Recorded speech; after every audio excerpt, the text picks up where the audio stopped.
Alright, hello, hello, hello. Let's see, it is Friday night, January 8th, the weekend, another work week in the books. You know what time it is, where every few months or so we do a movie collection update. Now, you know how I typically like the more obscure, unknown movies. I always like trying to look for the gems and trying to find that, like, just perfect, hilarious, unknown hit. So I tend to dig pretty deep for my movies. And I gotta say, this time I really think I unintentionally outdid myself with the weirdness. Because most of the time I buy movies pretty blindly. Because I like going in blind. I don't like watching trailers and spoiling stuff. I like going in with as minimal knowledge as possible. And so, with that being said, a lot of these were just kind of chance purchases. And I don't know how I did this, where almost every single one of these is just like the most insane thing I think I've ever watched. So, you guys aren't going to want to miss this one. I don't know how the hell I'm even going to describe some of this stuff. So let's get into it. I got 3 VHS tapes. And you guys, I love stuff like Red Letter Media, you know, Best of the Worst. And when they do the Wheel of the Worst, they have all the VHS tapes, so like all the really weird, like, non-fiction, instructional video, I guess you call some of them. So I'm always trying to, and I've always loved that stuff too, even before I found Red Letter Media. I remember the Wendy's Grill Skills video that was up on YouTube and stuff.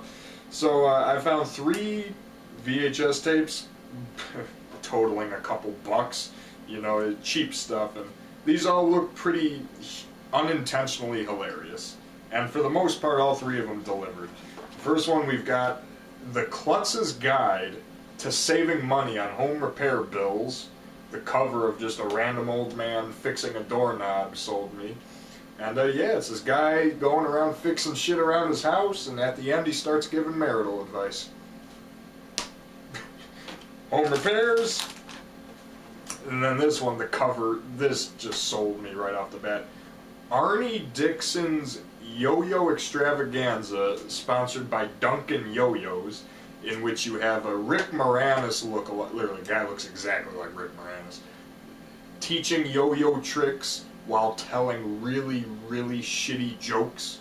And there's a music video at the beginning that features a song with the lyrics, "Why oh, can't I be like the yo-yo man?"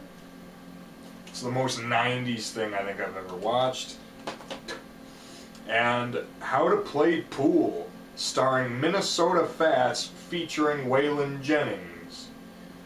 Minnesota Fats is told pretty much throughout the entire thing how awesome he is and how perfect he is, as well by, most of the time it's just Minnesota Fats being arrogant, like talking about how awesome he is. Then the narrator has to come and actually explain the tricks that he's trying to teach. So, some interesting, you know, VHS relics there. I'm going to look forward to doing that, doing like different VHS oddities. Okay, now this next one, this is actually one that I've always loved. I first saw this in June of 2011, which was my summer going into high school. Fuck, that's a decade ago now. Ugh. But anyways, I was June of 2011, so I was 13 years old. Turned 14 in September that year, and this was one of the first movies I watched after graduating middle school because my dad recommended it. DC Cab, always been one of my favorites. Mr. T, Adam Baldwin, Gary Busey, Whitman Mayo, who, you know, he's Grady from Sanford and Son, another show I always loved. The whole Paul Rodriguez and Joel Schumacher was the director. This is such, it's very un-PC, so if you don't like your risque humor, definitely not one for you. Bill Maher's in there too, oddly enough, Irene Cara. So the movie's great, you know, I go back with it. It's a shame Joel Schumacher died not long before this Blu-ray was scheduled to be made. Part of me thinks he would have done a commentary or something for this, but unfortunately passed away. And unfortunately, the deleted scenes, like the original scene of Irene Cara singing at the White House with all the characters in tuxedos, that scene is in the trailer, but it's not in the movie. There's a couple scenes in the trailer. There's another one where Adam Baldwin was sitting on the hood of a car with his underwear pulled down. I was like, okay, that's not in the movie. But one of my favorite comedies. I love DC Cab. I go really far back with it. It's a great time. Alright, now here so begins my trek into fucking weird territory. These are two Vinegar Syndrome releases. I got this one as a part of their Black Friday sale, Action USA, which I did not know much about this movie at all. I never even really heard of it. I was pretty blind on Action USA. And this is one of the most entertaining things I have seen in years. The plot, it's a Texan movie made by a bunch of stuntmen, which that alone should sell it. It's a Texas movie made by stuntmen. This poster alone should show you how crazy it is. Guy steals some diamonds. They kill the guy. So they chase after his girlfriend, who is being housed by two lethal weapon-ish FBI agents, and then, you know how there's that action movie trope about things blowing up for no reason? That's this movie. Everything you can think of explodes in Action USA, and I was sitting there watching this, I'm laughing my ass off. It has the best gas station attendant ever. Cameron Mitchell and William Smith are a lot of fun. It's weird, there's a VHS rip of this movie on YouTube, but it's shorter, it's missing some of the scenes. So my guess is this is like the first ever time the director's cut has been unearthed. Because I know the VHS version that I saw on YouTube was missing scenes. It's weird. But no, if you like your goofy 80s action movies that are just so self-indulgent with what they are, I can't recommend this highly enough. I had a blast, literally, watching Action USA. And for, a bunch of stuntmen, all the actors did their jobs great. Lots of cool cars, lots of destruction, lots of humor, and like, what other 80s action movie, like this puts the blooper reel in the end credits? Action USA, I highly recommend that one. Or if you don't like that kind of movie, then you'll have a heart attack. The other Vinegar Syndrome release I got was Deadly Games, Dial Code Santa Claus. Now this one I had heard of before. People had reviewed it. I had heard of its existence in passing. I knew that there was a French film from the late 80s that got a lot of Home Alone comparisons, and that it was a darker, more horror-tinted version of it. But I could never find it. I was like, I don't know about that. So as soon as I saw this was getting a real Blu-ray treat, it's Blu-ray and there's a 4K disc with it as well, so I'm like, alright, let's check this out. Subtitles don't bother me too much, but it has to be something I'm really interested in if I want to sit through a foreign film with subtitles. And what did I think of this film? Holy shit. I mean, this, again, you look at this poster, there's a lot of stuff going on in there. I enjoyed the hell out of this one, too. First of all, it's a shame the director of this never went on to do anything, major. It almost has like this Tim Burton kind of fantasy-esque vibe to it, where I don't know how you would describe it. It's not really like a fairy tale, but it's surreal. It's a very surreal film. Like, there's all these glowing blues and just the way this mansion looks that the whole thing is taking place in, and all these secret passageways, and there's this room that's filled with multiple generations worth of toys. It's like a surreal Christmas nightmare that a 10-year-old kid would have. And the kid in this was he's a director's son, crazy mullet. The movie opens with an Eye of the Tiger ripoff that's not the least bit subtle. And the guy playing the Psycho Santa in here he did a good job playing the type of character that was not all there. Here's course, the alternate artwork, which I do really like that original poster. This thing's got like 5 different titles. Deadly Games, Dial Code Santa Claus, 3615 Code Père Noël, and I've also heard Hide and Freak, which I think that is a really fucking terrible title. I'm glad that's not represented here. And what was the other one? Game Over. That one doesn't really make sense to me either. I always call it Dial Code Santa Claus, because that's the one that makes the most... Or 3615 Code Père Noël. Père Noël, however you say it. It's the most fitting with it. And of course it is subtitles, there's no English dubbing, so you do have to, you know, read the subtitles. But this is so well done, so surreal, unlike anything I had ever really seen like it. And as far as the Home Alone comparisons go, I wouldn't rule out it just being a coincidence. I mean, there's really not too many similarities. Like, sure, there's a part towards the latter half when the kid sets some booby traps to try to slow the guy down, but it's really not done like Home Alone. Like, when I'm sitting there watching, I'm like, it's not really as much of a Home Alone. And of course, Home Alone did not have this gore and like blood and an unusually tragic ending to the story. But I can't recommend this one highly enough. It's like if Tim Burton made a horror version of Home Alone mixed with like Christmas Evil. Like that's kind of the vibe I picked up on. But I'm glad it got a good Blu-ray release here in the U.S. And that's probably the first ever release it's had here in U.S. home video. I know it was streaming on Shudder for a while. And coming off the heels of that, I had always heard good things about this one, so I was like, okay, you know what, this Christmas season, I'm finally going to check this one out. And I'm probably about to piss off a lot of people by saying this. I got Krampus. Didn't really do it for me. It didn't seem like it didn't know what it wanted to be. Like, either go the Christmas dark comedy route like Gremlins, or just be a serious like Christmas horror film. And this one kind of dabbled in the middle of both. The characters, they do the, you know, like National Lampoon's Christmas Vacation, where the annoying family comes over. It's nice to see, you know, Berta, R.I.P. from 2.5 Men, in there playing pretty much the same character. Adam Scott, Toni Collette, David Koechner, but like I said, there's fun parts, like the parts with the gingerbread men, or like the elves, like jumping through the windows, and like the Jack in the Box, or like when the kid gets sucked up the chimney. That stuff is fun, but it's such a small percentage of what this actually is.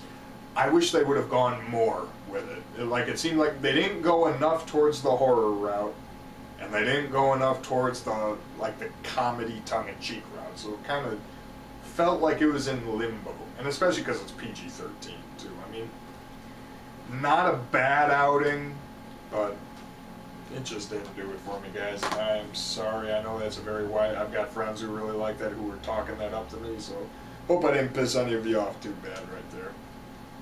Now this is another one of many films in this update. Like Action U.S.A. was one. There's a couple more coming up here that I had never heard of a day in my life. Like, I never stumbled across it online. It completely evaded me all this time. And I read the plot, I looked at the ratings and stuff. I'm like, it's got a decent enough rating. Okay, it's got a good cast. Cool 80s action vigilante type plot. So I'm like, huh, let's check this out. And it has a Blu-ray release. No features, but... So I checked out, it's a film starring Charles Durning, Pam Grier, and James Keach called Stand Alone. And I was expecting, you know, I didn't know what to expect out of this. I'm like, okay, you know, everything seemed, you know, maybe... Because I'm always looking for that unknown movie. That's just a trip and just a hidden classic that no one knows about. And right off the bat, that's not what this is. But it's a serious... First of all, it's not an action movie. Like this tagline, they invaded his home, they threatened his family, now he's fighting back. That's bullshit.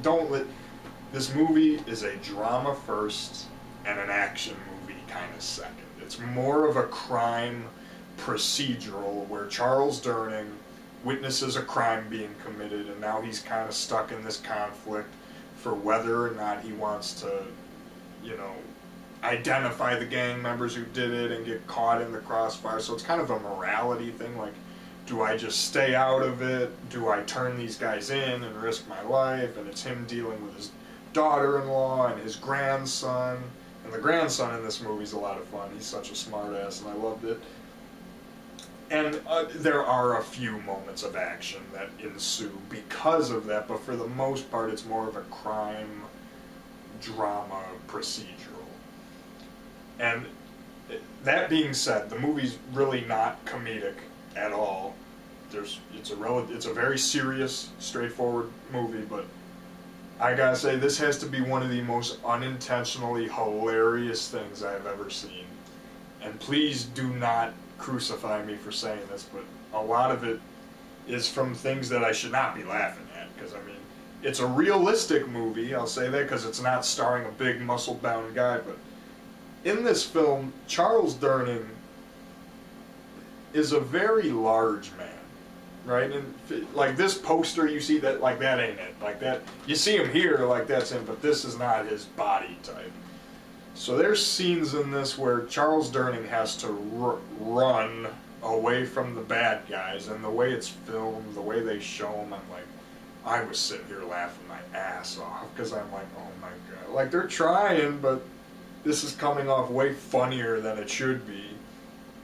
Like, the scenes where he's trying to run across the street, there's, like, he's running around this field that has, like, all these water tank looking things, and then in the last 10 minutes it turns into a really cheap version of Home Alone, you know, funnily enough, talking about that stuff. But like I said, as a drama with a few little action tidbits sprinkled into it, it's not a bad movie. It's, you know, Charles Durning is an awesome actor, so he sells the hell out of this character, and he does an awesome job with it. It's just unintentionally hilarious because of his physical. Like, even the first scene in the movie that's proving how much of a tough guy he is. He's sitting in the diner, and a guy's stealing donuts, and Charles Durning's sitting there, you better not steal those donuts now. Just like, oh, Jesus Christ. So, not a bad, I'm glad I watched it. It was funny for reasons it shouldn't be, for reasons that probably make me a dick, but I at least enjoyed my time watching. You know, it's a crime procedural drama, so it's a little bit slower burn, but not bad. Like, something I never heard of, you know. I've seen way worse than that. Same thing with this. American Rickshaw. Now, with Donald Pleasance, Mitch Gaylord are all in here, and this is an action film, a thriller film, and a horror film, like, all rolled into one, where there's this, like, sex tape, and there's this Chinese witch, and there's this witchcraft, and there's voodoo, but there's espionage and that. I don't know how to even describe this. Donald Pleasance starts oinking and turning into a pig at one point, and there's a part where Mitch Gaylord, who's playing the rickshaw guy, he's running along, pulling what we come to find out is the Chinese voodoo witch lady, and it's raining, but there's not a cloud in the sky, and it's just raining over Mitch Gaylord. I'm like, that's the difference between something like this and something like this, where this is just crazy. Like, I don't even know how. It's an Italian thing. That's a weird thing about this update. We've got Italian, we've got French, and then still to come, we've got British and we've got Australian still to come. So I've got quite the international spectacle this time around. So yeah, that's American Rickshaw. Like, it's entertaining. It's stupid and convoluted as all fuck, but it ain't good. But it's funny. Like, like I said, guys, I think I outdid myself with this one. Now we're getting into the DVDs. This one was a Christmas gift. 80s comedy called Beer, which has its moments. You know, at the end of the day, this seems like an idea for a film. It seems like this started out like as a series of sketches. It's like they came up with like 3 really funny ideas. They're like, huh, can we write a singular movie that ties in all of our sketch ideas? And this is the result of that, where overall the plot is paper thin. You have these 3 guys that they stop a robbery in a bar, even though they're not the ones who even really do it. It's a satire. It's a very meta movie about the advertising world and the marketing world and how things get twisted around. And, you know, the cat, like David Alan Grier, Loretta Swit, they steal the show in this. The best scene in this movie belongs to David Alan Grier. I cannot repeat the contents of that scene because I don't want this video to get flagged, but that scene is actually on YouTube. I think the movie is too. So, but after about the halfway mark, it does lose its steam. Like I said, they had like 3 solid sketches, and they tried to build a movie around it to incorporate all of it. It just didn't work. But when it's funny, this is fucking funny. Like, there's one scene with David Alan Grier that had me dying. There's a church confession scene that's really good. Dixon plays this TV host that's a lot of... His performance is fun. He doesn't have a whole lot to work with, but at least he is fun. Like, oh, let's find out what's going on. Like, so for fans of 80s comedies, I would watch it on YouTube. No need to really get a physical copy of it, but I've seen way worse than that. So. And then another Christmas gift was Kuffs, and this was pretty enjoyable. I like this one. Another kind of very meta type movie where Christian Slater, like, it starts out kind of like Ferris Bueller, where he's just, you know, talking to the audience and he's got the shades on and all this stuff. And while I did like this one, I had fun watching it. It was one of the more enjoyable movies I watched around Christmas time.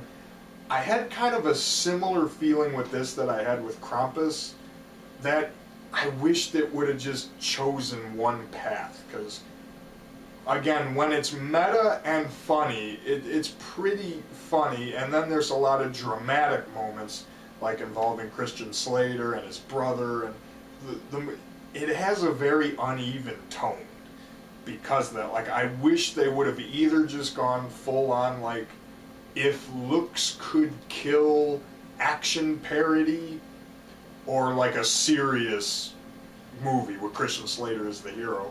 And again, I think it unfortunately just kind of dwindles in the middle somewhere. However, this was done way better than Krampus, because this is it's a much more coherent movie. Christian Slater, I've always really liked him as a leading guy. Like, I've got quite a few of his movies, except for Hollow Man 2. That movie's a piece of shit, and it's got a really good power ballad that plays in there a few times. So yeah, it's a good action movie. I enjoyed it. I did not dislike it. I just think I would have loved it even more had it just set itself with a more even tone. It doesn't seem like it's trying to go far enough with the action parody, and it doesn't seem like it's trying to go far enough with the serious action. So that, like, because then when something really silly happens, you're like, okay, this seems kind of abrupt. But at the end of the day, it's a good one. I think it has like a Shout Select Blu-ray, but you know, I don't need that. You know, I'm fine with just this one. And now the one that we've all been waiting for. So much in the way of beer, standalone, Action USA. Never heard of this before a day in my life. Talked with a bunch of my horror movie friends, a bunch of YouTube friends. Nobody ever heard of this thing. Never at all crossed my radar before, like, last month. So I'm looking it up, and Christopher Lee's in it. And he's the only person in this whole thing that I've heard of. So I'm like, huh. It's almost like I willed it into existence, you know? Like, I was getting too bored with all these other things, so I'm like, I just fathomed a movie into being. And this movie in question is called Funny Man, which is a work of art. like, this is one, I don't know how to recommend Funny Man, because depending on where your taste lies, you are either gonna love this, or you are gonna try to get me institutionalized. Because guys, let me tell you right now, I fucking love this thing. But for the weirdest reason, so... Because this is a film that totally... if I were to describe it, it's like if it's the crew of Monty Python tried to make a Freddy Krueger-style horror film, and then you had Tim Burton do like the rewrites to it. It's a very surreal thing, and it throws all conventions you have of plot structure and development, and it just throws it all out the window. But it fits the movie, because this is a movie that goes out of its way to play a joke on you. It's like, yeah, like, we're gonna fuck with the audience for an hour and a half, because that's the tone of this movie, and it's clear that's what it was trying to do. It's trying to take the piss out of slasher films, and it's a British film, so it's very British humor, very dry, lots of references that I still don't really understand. I'm assuming they're British things. And that's kind of cool, because, first of all, it was made on a $50,000 budget, and the movie looks phenomenal. The sets, a lot of the special effects, the costumes, for 50,000, or 50,000 pounds, I guess I should say, it looks great. And most of the actors do really good, you know, they're all hamming it up to high hell. Like, there's a Velma from Scooby-Doo is a character, for no reason whatsoever. You got a 70s blaxploitation, Foxy Brown, Jackie Brown type character who's a psychic voodoo priestess. And then, of course, the Funny Man, who is like the British jester Freddy Krueger. And it's like a fever dream of a movie, because the Funny Man keeps talking to the audience, just like Kuffs, and then, but it's, the plot, there's no real plot that builds, it's just kind of a series of these events, and it goes, you know, very much like a British film, very much something like Time Bandits would, and it's similar tone to, obviously this is more horrific, but it's still a comedy before anything else. Like, there's a strip club scene in this that's like, holy shit. And it's got good songs on the soundtrack. And I gotta tell you guys, like, this is the type of movie I never thought I would discover ever again. Something that's this crazy, this over the top, creative, imaginative, and just bonkers, just batshit. I thought I had at least heard of all of it. Like, I was like, there's nothing else left to discover. And then this movie came along and said, hold my beer. And that's loaded with special features. Commentary, making of featurette, interviews, and the making of is as entertaining as the movie itself.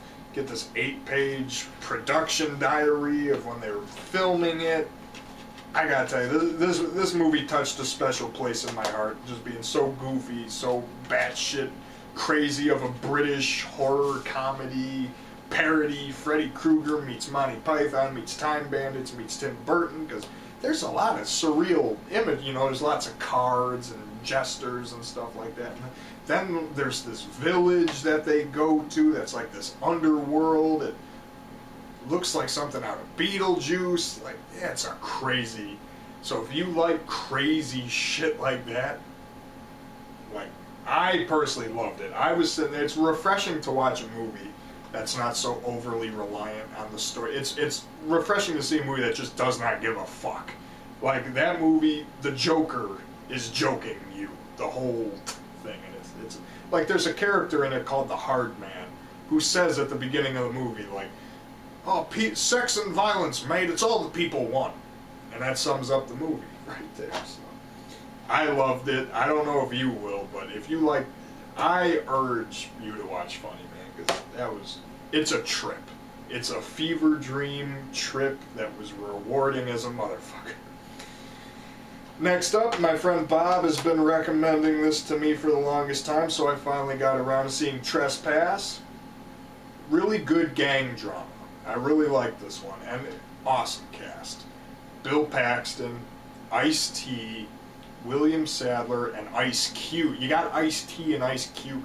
They do a song, Trespass, like a really cool hip-hop song, like that cool early 90s hip-hop that you just gotta love. You know, it's a gang movie. Yeah, it's basically an urban gang retelling of Treasure of the Sierra Madre. So it's not really an action movie as much as it is a gang thriller type. Although there's definitely some action near the end. It was enjoyable. It's the only thing I would suggest. It's written by Bob Gale and Bob Zemeckis, which, holy shit. The only thing I would suggest for this, I think it could have been trimmed a little bit. It's a little lengthy, maybe a little bit more so than it needed to be, but that's a very small complaint because I really fucking love the movie. It's really well done. It's a great morality story about greed, you know, and these people are all trying to find this gold in East St. Louis, which is in Illinois. For all those of you who may be fooled, East St. Louis is a town in Illinois. So I've seen a lot of people refer to this as, oh, St. Louis, Missouri. I'm like, no, it's not exactly correct. East St. Louis, Illinois is a shithole, which is guessed correctly by this. But no, good time. I really like this one. It's directed by Walter Hill, too, so hey. I guess that's one of his lesser, and it was delayed because of the LA riots and stuff, but I thought that was a good one, so thank you, Bob, for recommending it. This one disappointed. If I had to pick a bottom one of the whole update, it would unfortunately probably be this one. You know, Better Off Dead is my #1 film of all time. Said it before, I'll continue to say it. I like One Crazy Summer. Haven't seen The Sure Thing or Say Anything, but they've been on my radar for a while. And this is a John Cusack vehicle from '87 that I knew the least about.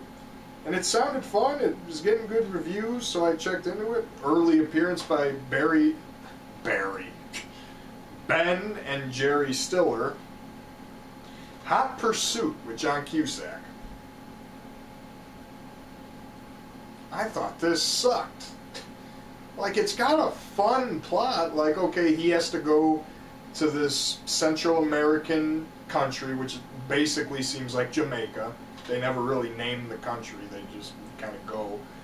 So he has to go to Jamaica, and he has to try to find where his girlfriend is and track her down, because he was late.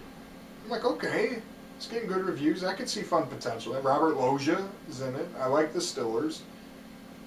But, no. Did absolutely nothing for me. I'm like, wow, John Cusack, you're always talking shit about how you hate Better Off Dead and One Crazy Summer. This, compared to both of those, like there's the whole thing where he's on the little boat with Robert Loggia that seems to go on for an eternity, and there's, I never laughed. One is not that good. Not that good.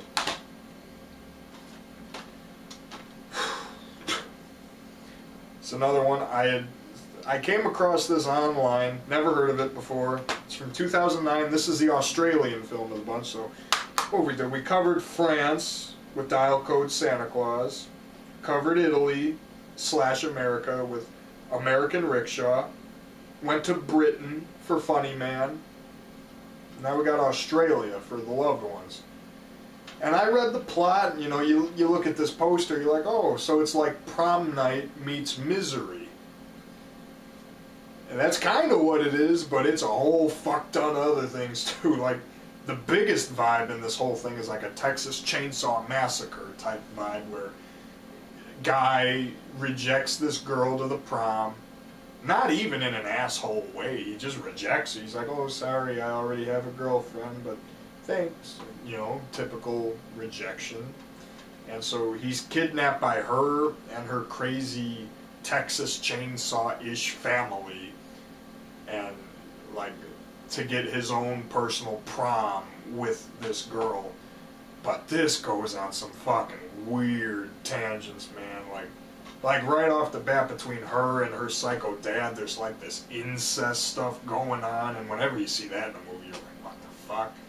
It's a very oddly structured movie where it keeps cutting back and forth to, you know, the shenanigans of her kidnapping this guy, keeping him tied up at the kitchen table, and then it'll cut to the guy's best friend and his goth girlfriend having these total slapstick comedic hijinks at the prom, which such tonal whiplash, but then it comes back later where you find out the goth girl, her brother has a connection to all this, so at least they worked it in. And there's another subplot where the cop is trying to find the kid after he doesn't show up for his date. But, like, as soon as the cannibals showed up, yes, you heard that right, cannibals showed up, I was just like, what the fuck? It's very gory, it's a very disturbing movie, it's mostly practical special effects too, not a lot of CGI, which I commend it for a 2009 film. So yeah, Misery meets Prom Night, meets Texas Chainsaw Massacre, meets Cannibal Holocaust. Like, you know, it's fairly artsy. You know, there's not too much to it. It's fairly low budget, fairly simplistic. But with that being said, granted, I'm still talking about Funny Man. They did all that shit on 50 grand, but you know, for a demented masterpiece, I don't know if I would call it a masterpiece, but it's, you know, you gore hounds, and even there's like a whole dark comedy element that kind of drapes the whole thing. So, however you feel about that, it's a weird fucking movie. It reminded me of when I was in high school, primarily junior year, because, you know, it's this girl and her crazy dad doing most of this stuff. I remember junior year of high school in February, around Valentine's Day, is when they had the turnabout dance. And that's the one where the girl is supposed to ask the guy, you know. I remember this I am not going to name names here because I don't want to land myself in deep shit, but a friend of mine asked me to turnabout, you know, good friend. She was on the softball team, so she was athletic, which meant she could kick my ass for fucking around. So she asked me, and I said yes. You know, she's a good friend of mine. And then at this, around this, and please, ladies and gentlemen, I was 16. I was a junior in high school. I was stupid as hell. I was stupid, and I was like, I didn't want to hurt anybody's feelings. That's what this all boils down to. A couple weeks later, there was a foreign exchange student from Russia, this blonde girl who did not have a lot of friends. She was very quiet, very timid, very shy. And she was sitting by me and some of my other friends at lunch. I let her sit with us. And, you know, the other people didn't mind. And she asked me. And I did not want to break this poor, shy girl's heart by saying no. So I was like, oh, sure. I'm thinking, like, oh, fuck. So thankfully, the two girls did not know each other. So, and then the night before the dance, the what do you call it? The housing parent of this foreign exchange student calls me. Her foster care, whatever you want to call him, dad calls me, and he's a cop, and he's like, "Hi, Ken. I just want to make sure you've got so and so, and you will be taking everything, you know, good care of her." And I'm on the other end of the phone, like, oh no. So the night of the dance comes, and it's like that classic sitcom thing where I'm going from one side of the gym to the other with both girls. And finally, the foreign exchange student girl from Russia says, like, oh, I'll be meeting my boyfriend in 10 minutes. I'm like, oh, you will? She's like, yeah.